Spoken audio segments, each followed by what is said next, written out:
Salve, salve, bilionários!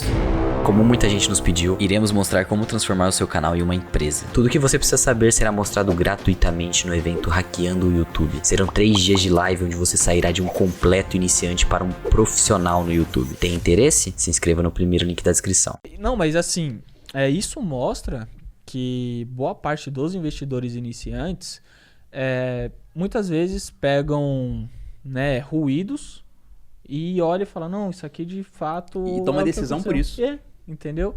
O quanto, influenciadores, vamos dizer assim, de finanças mesmo, que eu vi no TikTok falando disso. Não, Cristiano Ronaldo tirou a coca, caiu, perdeu tantos bilhões. Aí eu olhei e falei, pô, mano, quando eu parei de beber coca, isso não aconteceu, Eu tenho medo desse pessoal virando político, imagina, né? Fazendo política pensando nisso. Vamos proteger todos os galos do Brasil para evitar que o sol deixe de nascer. Né? Pensando em correlação. Gente, correlação não é causalidade, né? Tem até um site, quem quiser olhar depois, né? Coloca no Google, correlações espúrias. Os caras mostram lá a correlação de aparição do Nicolas Cage em filme com afogamentos. Vamos prender o Nicolas Cage e aposentar ele do cinema, né? Tem um lá que eu acho que é consumo de margarina e divórcios no estado americano do Maine. Então, vamos proibir a margarina também. Que é pra todo mundo manter casado ali. E o pior é que as pessoas elas caem nessa história com uma facilidade. Você quer um exemplo de correlação que o pessoal usa?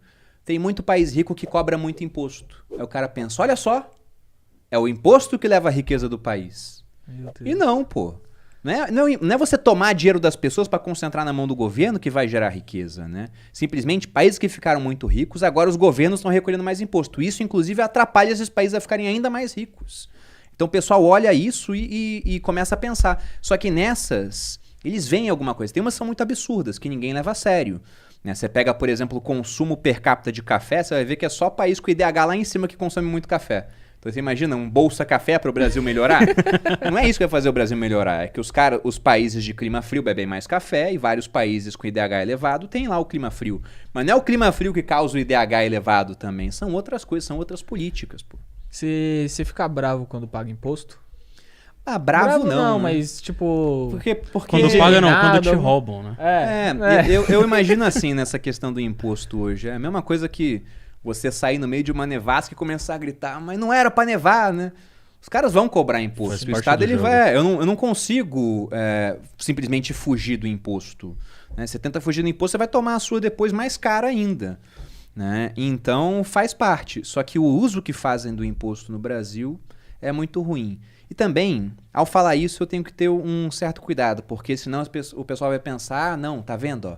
Cobrar imposto não é ruim, a questão é que o uso é ruim. Se usassem bem, só que eu não quero que o Estado forneça um monte de coisa. Eu queria que ele desse só o mínimo ali, né?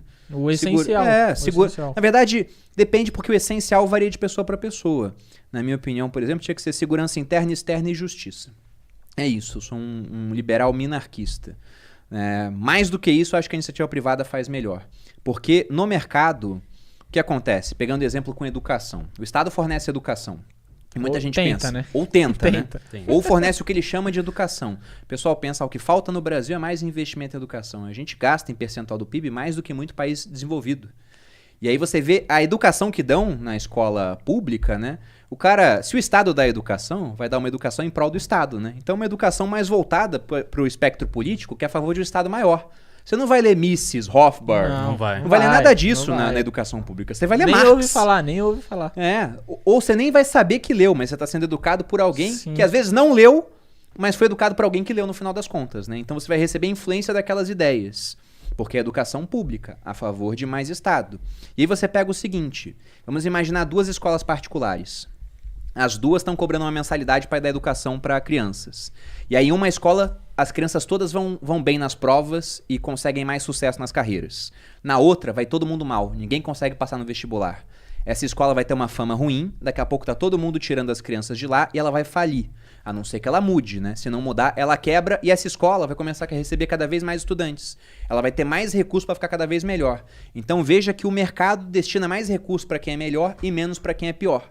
A não ser que aquele lá mude. Agora na educação pública não. Você tem 2 escolas, uma tá indo muito ruim, ela sempre pode falar, falta recurso aqui. Então o Estado tem um estímulo para dar mais recurso para quem é ruim, perpetuando aquele ciclo. Uma lógica contrária ao que deveria ser feito. Exatamente.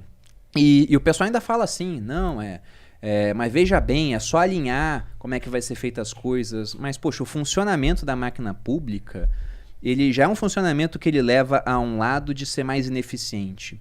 Porque quando você ganha o seu dinheiro para gastar com você mesmo, você pensa muito, tanto em termos de custo quanto de benefício. Você faz um equilíbrio entre isso. Né? Porque agora, eu tô pensando em mim. Exatamente, você está pensando em você. Agora, pensa numa pessoa que ela vai gastar o dinheiro dos outros para os outros, que é o político, né? O cara não se preocupa nem com preço e nem com benefício. Porque o político, ele vai gastar o dinheiro pro SUS, pra gente, né? E pra ele tem plano particular, vitalício. É o caso dos senadores, por exemplo. Sim. Se o SUS é tão bom, se ele defende o SUS, por que ele não tá usando o SUS, então? Não, isso é uma briga eterna quando eu entro nesse assunto lá no Twitter, lá, porque parece que nunca termina. Twitter é uma rede legal, o Nossa, Twitter. Muito amor envolvido, né? Eu tô me afastando de lá cada vez mais. Só entro lá pra falar de FIFA e saio fora. É mais pra tirar print e postar no Instagram. Também.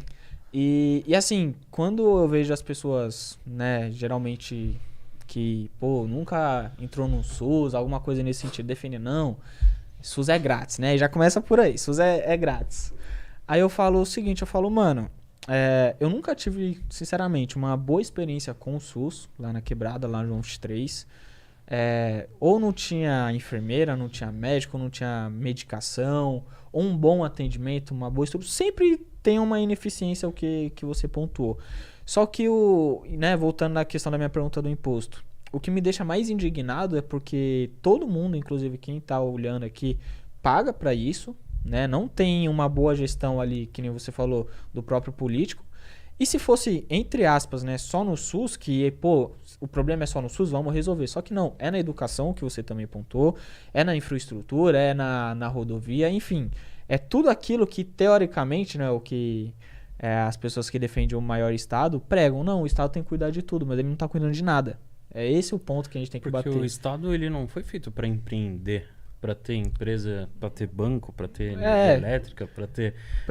E quando tentaram botar tudo na mão dele, não deu certo. Não deu certo. Um negócio chamado União Soviética. Exatamente. Não deu certo.